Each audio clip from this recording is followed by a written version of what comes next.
तो हेलो दोस्तों, आप सभी का स्वागत है हमारी एक और नई वीडियो में। आज हम करने वाले हैं चैप्टर 3 ट्रिग्नोमेट्रिक फंक्शन क्लास 11। तो सबसे पहले आपको ये पता होना चाहिए बच्चों, ट्रिग्नोमेट्रिक फंक्शंस हमने सुन तो लिया, पर लेकिन ट्रिग्नोमेट्री होती क्या है ना।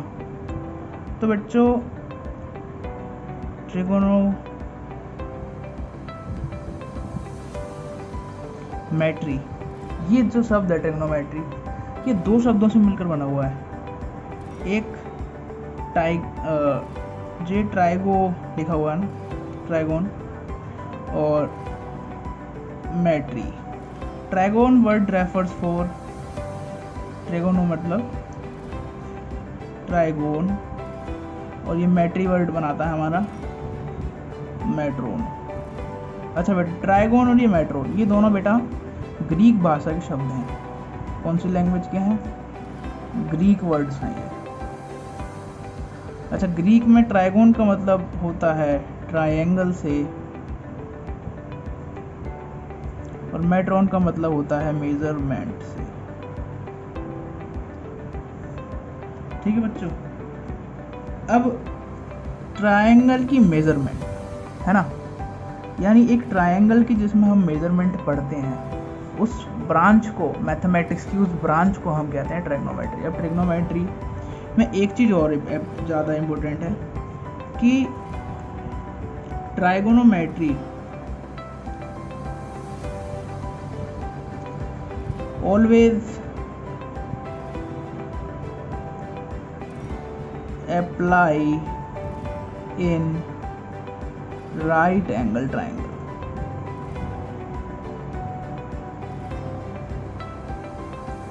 राइट एंगल ट्रायंगल, ठीक है, यानी सिर्फ राइट एंगल ट्रायंगल के अंदर ही लगती है ट्रिग्नोमेट्री।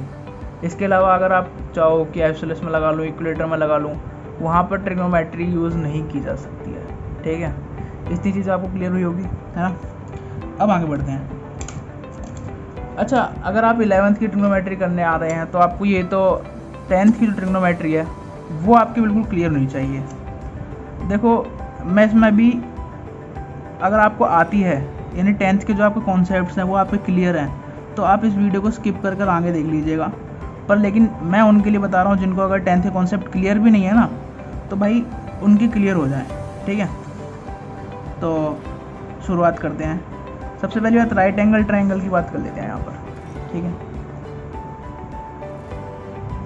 Right angle triangles. देखो बच्चों, आपको ये तो पता ही होगा कि राइट एंगल ट्रायंगल के अंदर 3 साइड्स होती हैं, है ना। एक उसकी परपेंडिकुलर, दूसरी उसकी बेस, और हाइपोटेनस। ठीक है। अच्छा, अब इस ट्रायंगल के अंदर हमें अगर किसी से कोई बात होती है, कभी कभी बच्चे जो होते हैं ना, वो यार इन चीज़ों में बड़े कंफ्यूज रहते हैं कि यार बेस क्या है, क्या कहते हैं, हमारी हाइपोटेनस क्या है, हमारी बेस क्या, और हमारा परपेंडिकुलर क्या है। इन सब चीज़ों में बहुत ज़्यादा ना बच्चे कंफ्यूज रहते हैं। तो मैं आपको एक सिंपल तरीका बताता हूँ कि आप कैसे पहचानो कि परपेंडिकुलर है या बेस है या हाइट है, इन तीनों साइड्स में से। ठीक है, तो देखो बच्चों, एक बात याद रखना, एक तो एंगल इसका आप मतलब जो राइट एंगल ट्रायंगल है, राइट एंगल का मतलब क्या होता है? 90 डिग्री से होता है ना। तो यार एक तो होगा इसके अंदर हमेशा 90 डिग्री का जो एंगल होगा। ठीक है। अच्छा, अभी जो 90 डिग्री का एंगल है, अब आपको यही पता होगा ट्रिग्नोमेट्री के अंदर एक हम एंगल, कोई भी एक एंगल, या तो ये वाला एंगल, ठीक है बच्चों, या तो ये वाला एंगल, इन दोनों में से कोई एक एंगल हम कंसीडर करते हैं थीटा। ठीक है बच्चों, एक एंगल को हमें थीटा कंसीडर करना पड़ता है। अब ये इनमें से, ये सबसे पहली बात हमें ये पता होनी चाहिए कि हम थीटा मान किसको रहे हैं, हमने थीटा लेट किसको किया है। हमें ये पता लग जाए कि इसको थीटा लेट किया है या इसको थीटा लेट किया है। ठीक है, तो सबसे पहले हम इसको थीटा लेट करके देखते हैं। अच्छा, अगर आपका ये थीटा लेट होगा या ये हो, कोई एक तो जरूर होगा थीटा। ठीक है, अब ये इसमें थीटा हमने मान लिया है। तो बच्चों एक चीज़ समझ लो, इसमें सिर्फ बहुत सिंपल है, बेस क्या होता है? 90 डिग्री एंड जो आपका थीटा है, इन दोनों के बीच की जो लाइन होती है 90 डिग्री और थीटा, इन दोनों के बीच की जो लाइन होगी वो होगी तुम्हारी बेस। ठीक है बच्चों, अगर थीटा ये होता तो ये थीटा और 90 डिग्री इन दोनों के बीच की लाइन बेस, ठीक है। पर लेकिन थीटा हमने ये कंसिडर किया है तो बेस ये हो गया, ठीक है। देन आपको बता दूं कि जो 90 डिग्री होता है ना, ये 90 डिग्री आपको दिख रहा होगा, ये 90 डिग्री का एंगल है।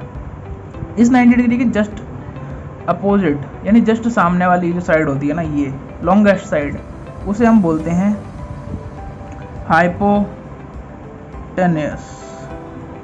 ठीक है बच्चों, हाइपोटेनस। अच्छा, इसके बाद जो ये थर्ड साइड बच गई ना आपकी, बेस भी हो गया, हाइपोटेनस भी हो गई, थर्ड साइड बच गई आपकी, वो बच्चों होती है आपकी परपेंडिकुलर,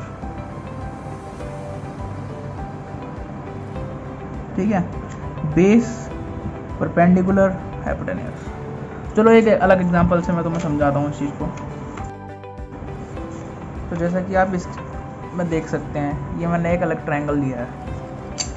अब इस ट्रायंगल के अंदर ये तो है आपका 90 डिग्री का एंगल।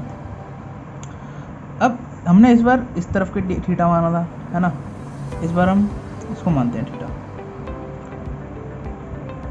तो आप कॉन्सेप्ट पे ध्यान दो, मैंने जो आपको बताया था, मैंने क्या बताया था कि बेस क्या होता है 90 और थीटा के बीच का, 90 और थीटा के बीच का, 90 का डिग्री ये तरह और थीटा ये रहा, तो बेस क्या हो गया इस बार, ये वाली लाइन हो गई, है ना, तो ये बेस है। प्लस 90 डिग्री के जस्ट सामने वाली साइड, 90 डिग्री जस्ट सामने वाली साइड, ये क्या हो गई आपकी हाइपोटेनस, ठीक है। प्लस जो आपकी बची हुई साइड है वो हो गई परपेंडिकुलर, ठीक है। आपको मैंने नंबर एक बात दोबारा याद दिला देता हूँ, मैं आपको क्या बताना था कि बेस जो होता है, बेस होता है हमारा 90 डिग्री एंड, ठीक है, 90 डिग्री है और हमारा थीटा के बीच में, जो हमारा थीटा होगा, इन दोनों के बीच में जो लाइन आएगी ना, वो होती है बेस, ठीक है। अच्छा, अब बात कर लेते हैं हम हाइपोटेनस की। तो हाइपोटेनस, ठीक है, हाइपोटेनस ऑलवेज जो होता है 90 डिग्री से सामने होता है, ठीक है, on the front of 90 degree, ठीक है, फ्रंट ऑफ 90 डिग्री, 90 डिग्री के जस्ट ऊपर, ठीक है, सामने। अच्छा, अब जो रिमेनिंग साइड जो होती है,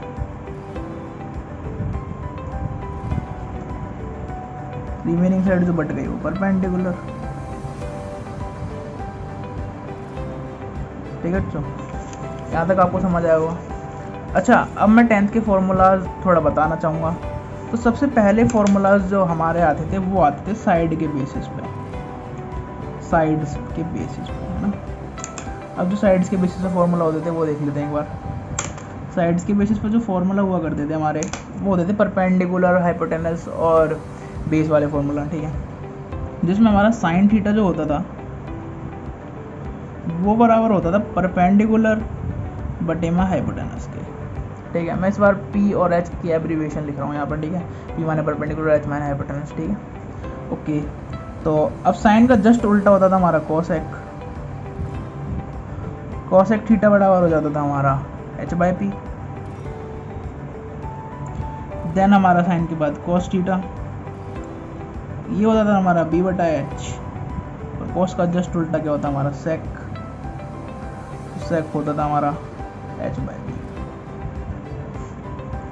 देन इसके बाद आपका जो हमारा यहाँ पे टेन होता था, tan theta, tan theta is always equals to होता था हमारे बच्चों पी बटा बी के,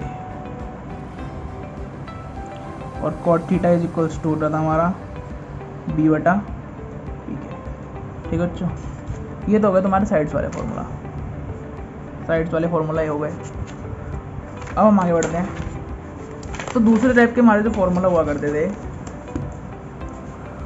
वो ये थे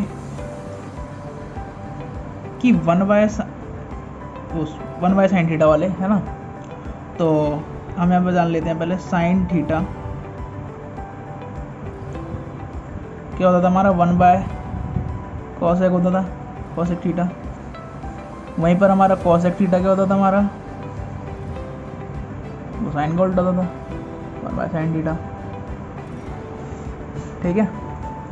अच्छा, इसके बाद जो हमारा cos थीटा होता था वो होता था हमारा 1/sec थीटा, और जो हमारा sec थीटा होता था वो होता था बच्चा हमारा 1/cos थीटा,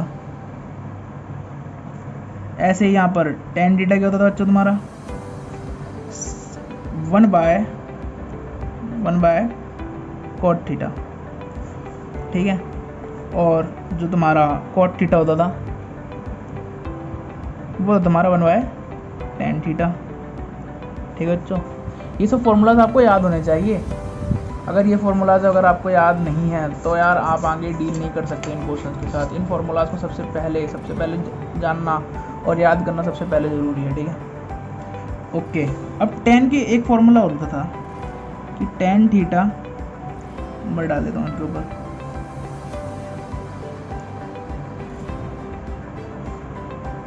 एक टेन का और फार्मूला होता था। ये टेन का फार्मूला क्या होता था हमारा, tan theta is equals to होता था बच्चों तुम्हारा साइन थीटा बटे में कोस थीटा, ठीक है। और सिमिलरली कॉट का भी एक फार्मूला होता था, कॉट थीटा बराबर क्या हो गया, कॉस थीटा बटे में साइन थीटा। वैसे हमने इसमें कुछ मेंटल मैथ नहीं लगाई है, सिर्फ टेन का उल्टा क्या होता है, कॉट होता है ना, है ना। तो यहाँ पर टेन की वैल्यू पुट करके देखो, इसको मैं रफ में ले लेता हूँ। हमने सिर्फ क्या करा है, इस फॉर्मूले के अंदर टेन की वैल्यू पुट करी है। टेन की वैल्यू हमें याद रखनी पड़ेगी, साइन थीटा बटा कॉस थीटा, ठीक है। मैंने सिर्फ कॉट में पुट करी है। क्या करा मैंने, cot theta is equals to 1 by tan theta था।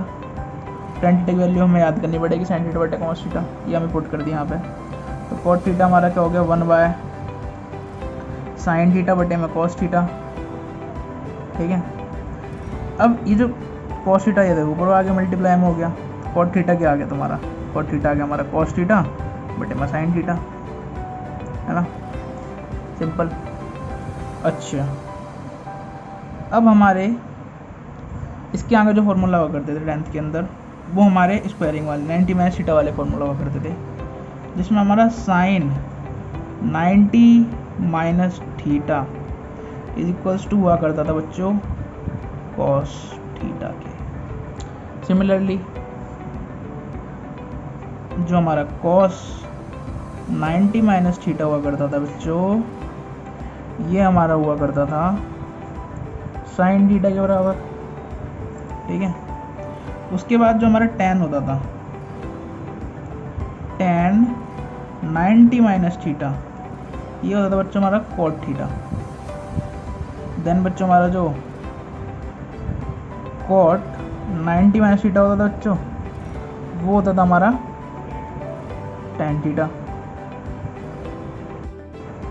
तो बच्चों इसके आगे हमारे फॉर्मूला जो आते हैं वो आते हैं, साइन कोस हो गया, टेन कॉट हो गया, देन हमारा सेक और cosec. Sec 90 minus theta is equals to cos theta, और हमारा जैसे इसका उल्टा cos theta is cos 90 minus theta equals to sec theta. ये आपके 90 माइनस थीटा वाले फॉर्मूले हो गए। देन स्क्वायर वाले फॉर्मूलाज और होते हैं। स्क्वायर फॉर्मूलाज क्या कहते हैं, हमारे 3 फॉर्मूला होते हैं स्क्वायर के। First one sine square theta plus cos square theta, cos square theta is equals to 1। Second होता है आपका tan square theta is equals to 1 plus sec square theta. Third formula जो होता है आपका ना, cot square theta is equals to 1 plus cosec square theta. तो ये आपके हो गए 10th के फॉर्मूलाज, ठीक है। अच्छा, ये बेसिक आपका ज़रूरी था, क्योंकि अगर आपको ये नहीं पता होता ना तो आप यार 11th की ट्रिग्नोमेट्री यार डील नहीं कर पाते बिल्कुल भी। तो सबसे पहले मैं आपको रिकमेंड करूँगा कि यार इन फॉर्मूलाज को अच्छी तरीके से याद कर लें। बाकी अब हम पढ़ते हैं। ये तो हमारा अभी तक था, जो था ये यहाँ तक, ये था हमारा 10th का। अब हम बढ़ते हैं 11th की तरफ। तो बच्चों 11th में हमें ट्रिग्नोमेट्री में क्या पढ़ना है, इस चीज़ के बारे में ध्यान देते हैं। 11th में ट्रिग्नोमेट्री के अंदर हमें ये पढ़ना है कि एंगल्स के, सबसे पहले हमारा टॉपिक है एंगल्स। एनसीईआरटी का सबसे पहले टॉपिक है एंगल्स। तो बच्चों एंगल्स क्या होते हैं, सबसे पहली बात देखो बच्चों, एंगल हमारा होता है एक लाइन का, किसी एक लाइन का दूसरी लाइन के ऊपर प्रति झुकाव यानी एक लाइन दूसरी लाइन के ऊपर कितनी झुकी हुई है। अगर हमें यही मतलब यही जो चीज़ होती है ना, इसे हम एंगल कहते हैं कि एक लाइन दूसरी लाइन के ऊपर कितनी झुकी हुई है। ठीक है, अब एंगल को हम मेज़र किन किन डिग्रीज में करते हैं। देखो बच्चों, तुम्हें अभी तक पता होगा हम एंगल को तुम लोग मेज़र करते होंगे डिग्रीज के अंदर, बट बच्चों 11th में आकर डिग्रीज में तो होता ही है मेज़र, एक और चीज़ में ही मेज़र होता है, उसे हम बोलते हैं रेडियन। ठीक है, डिग्रीज और रेडियन। ठीक है, अब ये डिग्री चलो तो हमें समझ आती है कि यार हमारा एंगल है 30 डिग्री का, या बच्चों 45 डिग्री का, या भाई 60 डिग्री का, है ना। तो ये तो हमें पता लग रहा है, पर लेकिन रेडियन क्या भला है ये, है ना। तो बच्चों रेडियन के अंदर हमेशा जो एंगल मेजर होते हैं वो होते हैं पाई की टर्म्स में। ठीक है, इन द टर्म्स ऑफ पाई की टर्म्स में हमें मेज़र करने पड़ते हैं रेडियन के अंदर एंगल्स। अब कैसे मेज़र करते हैं बच्चों, रेडियन के अंदर जो पाई की वैल्यू होती है ना, वो हमेशा होती है 180 डिग्रीज। ठीक है, अगर आपको रेडियन के अंदर 30 डिग्री लिखना है, ठीक है, तो 30 डिग्री कितना रेडियन होगा ये चीज़ चेक करनी है अगर आपको। ठीक है, तो देखो हमें ये समझना है कि हमें पाई को किससे डिवाइड करना है, यानी 180 को कितने से डिवाइड करना है जो ये 30 आ जाए। बताओ बेटा, पाई को जब आप 6 से डिवाइड करोगे ना, ठीक है, कैंसिल आउट कर लो, 90, 3, 30, यानी कि जब आप 180 डिग्री को 6 से डिवाइड कर रहे हो तब वो आ रहा है 30 डिग्री। और हमें ये पता है कि 180 की वैल्यू क्या है, पाई, तो ये हो गया पाई बाय 6। तो यानी pi by 6 radian is equals to क्या होता है आपका 30 डिग्री।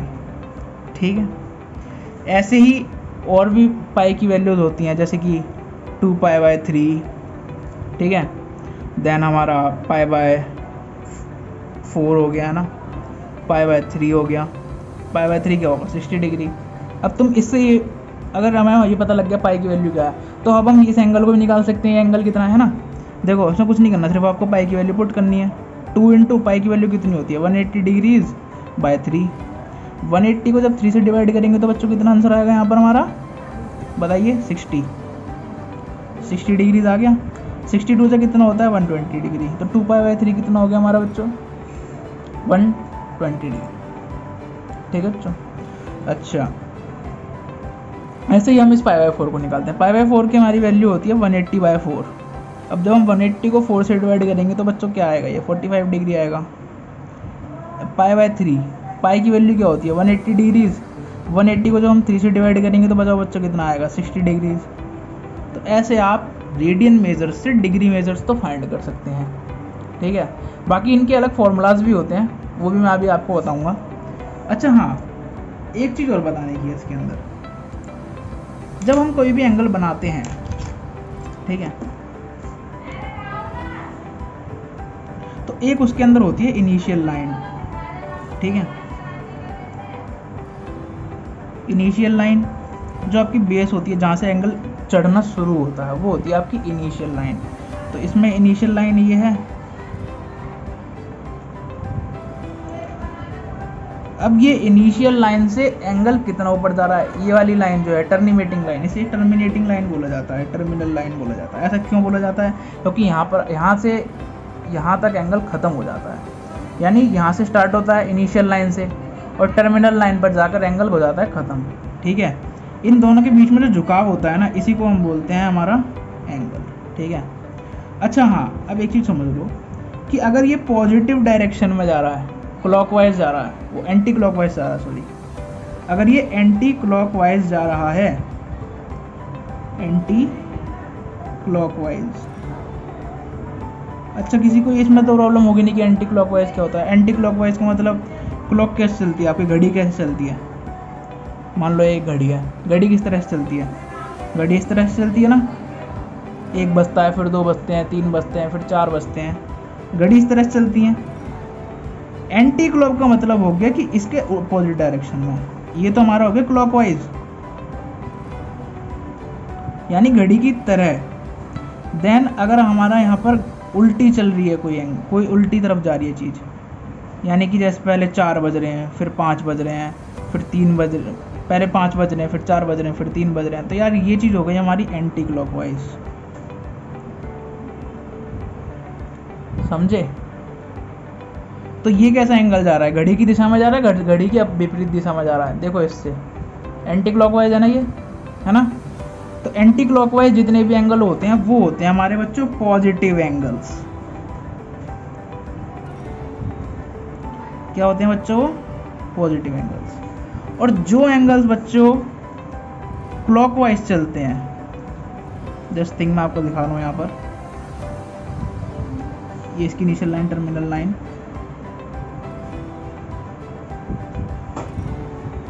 ये इसकी इनिशियल लाइन और टर्मिनल लाइन। अच्छा, इनिशियल लाइन और टर्मिनल लाइन, अब देखो ये किस तरह से बढ़ रहा है एंगल, इनिशियल लाइन से उल्टी तरफ जा रहा है ना, ऐसा तो है नहीं टर्मिनल लाइन उस तरफ है, इस तरफ ही तो है। तो अब ये जो एंगल नीचे की तरफ जा रहा है यानी क्लॉकवाइज चल रहा है, ये एंगल जो होगा आपका, क्लॉकवाइज हमेशा होता है, ये तो पॉजिटिव हो गया, तो क्लॉकवाइज क्या होगा?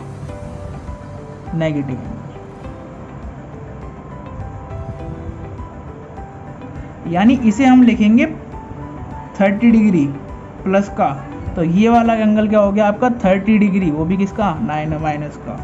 तो ये है पॉजिटिव एंगल और ये है नेगेटिव एंगल। ये बात मैंने आपको बता दी कि पॉजिटिव एंगल जो होते हैं वो चलते हैं ऑलवेज एंटी क्लॉकवाइज, और जो हमारे नेगेटिव एंगल्स होते हैं वो चलते हैं हमेशा क्लॉकवाइज। ठीक है, इसके बाद में तो बच्चों बात कर लेते हैं डिग्री मेजर के बारे में। तो जैसा कि आप सभी को बताओ, डिग्री मेजर जो आज तक हम पढ़ते हुए आए हैं, जैसे कि हमारा 30 डिग्री का एंगल हो गया, ठीक है, यानी कि एक हमारी इनिशियल लाइन होगी,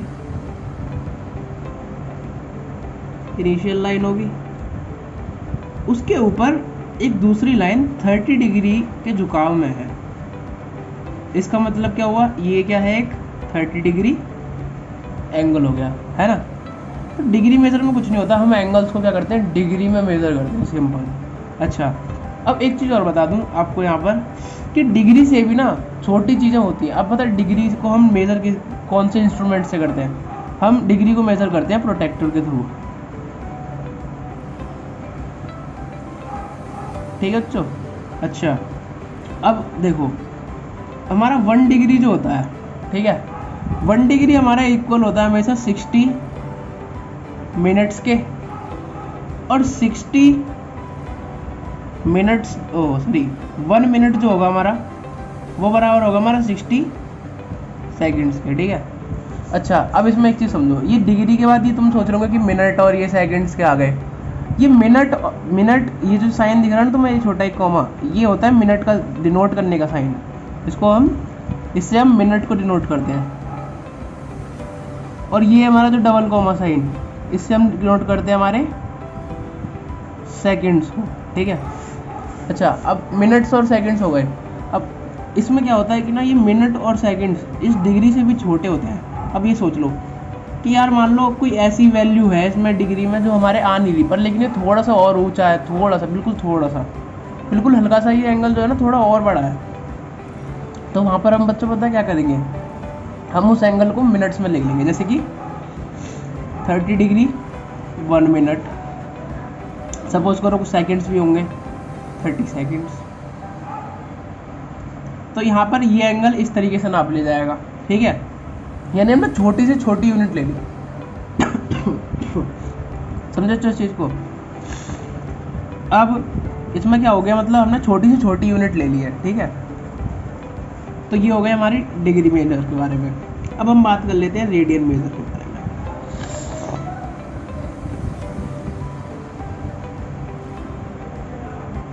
रेडियन मेजर बच्चों दरअसल क्या होता है, अगर आप कोई सर्कल ले लो एक, जिसकी रेडियस क्या हो बच्चों 1 सेंटीमीटर, ठीक है, और देन उसके बाद जो ये लूप बननी है ना इसकी जो आर्क है वो भी 1 सेंटीमीटर हो। ठीक है, और बीच में जो ये जितना भी एंगल होगा ना वो आपका होगा 1 रेडियन के बराबर। समझ रहे हो? इस चीज़ को समझो, अगर आपने कोई सर्कल लिया उसके अंदर 1 सेंटीमीटर का रेडियस वाला, और उसका जो आर्क बनना है ना वो भी 1 सेंटीमीटर बनना है। तो यानी जो बीच का एंगल है ना इसका, ये 1 रेडियन है। ऐसा जरूरी नहीं कि हमारे 1 सेंटीमीटर के साथ ही होगा। मान लो हमने एक रैंडम अलग सर्कल ले लिया, इसकी रेडियस 5 सेंटीमीटर है, और उसका जो ये वाली लाइन है ना, ये जो आर्क बन रही है ये भी 5 सेंटीमीटर हो गई। इसकी रेडियस भी 5 सेंटीमीटर है और इसकी जो आर्क है वो भी 5 सेंटीमीटर हो गई। तो यहाँ पर ये जो बीच का एंगल है ना, ये क्या हो गया, ये भी 1 रेडियन हो गया। ठीक है, ये चीज़ समझ में आई आपको? 1 रेडियन क्या होता है? ठीक है, बाकी रेडियंस में हम एंगल को कैसे डिनोट करते हैं, देखो बच्चों, हमारा जो 180 डिग्री होता है उसे हम मानते हैं रेडियन के अंदर क्या, पाई। ठीक है, यानी 180 डिग्री अगर आपका कहीं पर लिखा हुआ है तो इसे हम डिग्री मेजर में क्या बोलेंगे, डिग्री मेजर में हम इसे बोलेंगे 180 डिग्रीज। बट लेकिन हम इसको अगर रेडियन मेजर में पढ़ेंगे तो क्या बोलेंगे, रेडियन मेजर में हम इसे बोलेंगे पाई। ठीक है, एंगल पाई। ठीक है बच्चों, इस चीज़ को समझ में आया आपको? तो यहाँ पर ये दो चीज़ें हो गई। अच्छा, अब एक फॉर्मूला होता है हमारा, theta is equals to L/R। ठीक है, यानी ये जो थीटा है कितना था हमारा, ये थीटा 1 रेडियन है ना, 1 बराबर L/R। L कितनी है हमारी, L यानी लेंथ ऑफ आर्क। ये क्या होती है, length of arc. Length of arc हमारी 1 सेंटीमीटर, रेडियस हमारी 1 सेंटीमीटर। ये फॉर्मूला इसी सर्कल का उसमें बना है, ये रेडियन मेजर को ध्यान में रखते हुए बना हुआ है ये formula, theta is equals to L/R। But लेकिन अब कोई चीज़ ध्यान रखनी होगी, इसके अंदर थीटा होगा वो हमें ऐसा रखना है हमें रेडियंस में। अगर आप डिग्री मेजर्स में उसमें फॉर्मूला रखोगे, फॉर्मूले में डिग्री मेजर रखोगे थीटा की जगह, तो ये चीज़ वैलिड नहीं होगी। हमें सिर्फ रेडियन मेजर से रखना है यहाँ पर। देन 1 बाय 1 हो गया यहाँ पर, इसका आंसर यही है।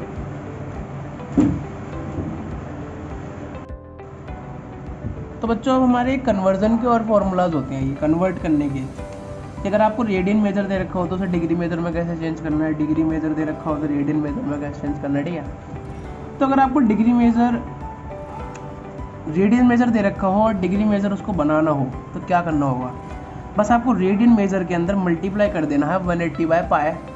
ठीक है, देन अगर आपको डिग्री मेजर दे रखा हो उसे रेडियन मेजर बनाना हो तो उसको पाई बाय 180 डिग्री से मल्टीप्लाई कर देना है। ठीक है, ये फॉर्मूला आ जाए। अगर डिग्री मेजर को रेडियन मेजर में कन्वर्ट करना हो तो डिग्री मेजर की मल्टीप्लाई कर देंगे पाई बाय 180 डिग्री से, और अगर रेडियन मेजर को डिग्री मेजर में कन्वर्ट करना हो तो 180 डिग्री बाय पाई से मल्टीप्लाई कर देंगे उस रेडियन मेजर की। देन हमारे को जो गिवन हमारी जो डिग्री मेजर है वो पता लग जाएगी। ऐसे ही हम रेडियन मेजर अपनी फाइंड कर लेंगे।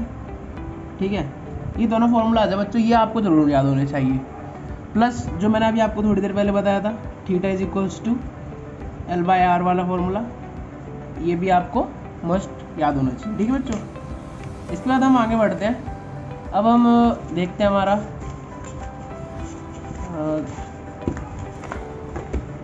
एग्जाम्पल NCERT का।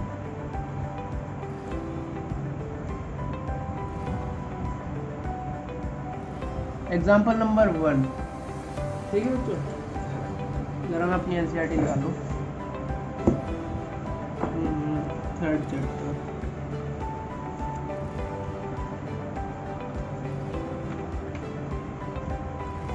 एग्जाम्पल 1 देख लेते हैं बच्चों यहाँ पर। तो बच्चों एग्जाम्पल 1 क्या कह रहा है यहाँ पे, एग्जाम्पल 1 कह रहा है convert 40 degree 20 minutes into radian measures. ठीक है, अभी हमने फॉर्मूला देखा था कि रेडियन मेजर अगर हमें दे रखा हो, क्या कहते हैं, डिग्री मेजर अगर हमें दे रखा हो और उसे हमें रेडियन मेजर में कन्वर्ट करना हो तो कैसे करेंगे। तो बच्चों एग्जाम्पल 1 में हमें जो दे रखी है डिग्री मेजर क्या दे रखी है हमें, डिग्री मेजर में दे रखी है 40 डिग्री 20 मिनट्स। अब बच्चों एक पहली बात तो ये समझो, ये जो 40 मिनट्स है ना, इसे भी डिग्री में कन्वर्ट करो, चाहे पॉइंट में आए चाहे कुछ भी हो। ठीक है, पॉइंट में डिग्री बने, पर लेकिन यार इसे भी ना डिग्री में कन्वर्ट करो। तो करते हैं यार, इसको पहले पूरे को मतलब डिग्री में कन्वर्ट करते हैं। यार ये मिनट सही नहीं है, तो इसे कन्वर्ट करने के लिए हमें क्या करना पड़ेगा, इसे 60 से डिवाइड करना पड़ेगा। तो 40 डिग्री ठीक है। अब 20 डिग्री बाय 60, वो 20 बाय 60 कर दिया हमने।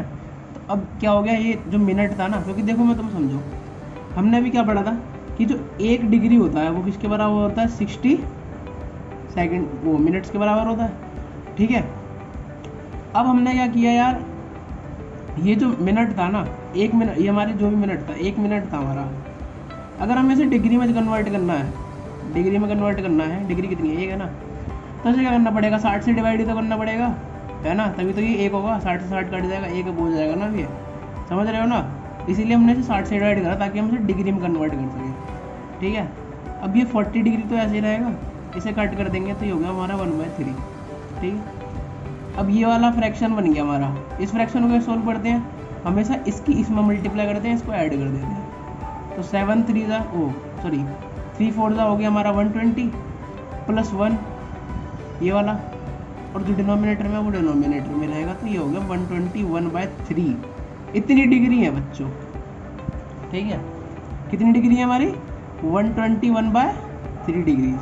ठीक है। अब ये डिग्री मेजर हमें पता लग गया। अब हमारा फॉर्मूला क्या था भाई, डिग्री मेजर हमें पता है, रेडियन मेजर हमें फाइंड करनी है। तो भाई फॉर्मूला हमारा होता है radian measure into π/180, sorry degree measure और radian measure is equals to π/180 into degree measure. ठीक है। अच्छा, पाई 180 डिग्री, डिग्री मेजर हमें पता कितनी है हमारी, 121/3। पाई की मल्टीप्लाई 121 में करेंगे तो 121 पाई, देन 180 की 3 में करें तो 540। इतने आपके रेडियन मेजर्स हैं बच्चों। ठीक है। इतने रेडियन मेजर्स हैं। ठीक है। ये आपका एग्जांपल नंबर 1।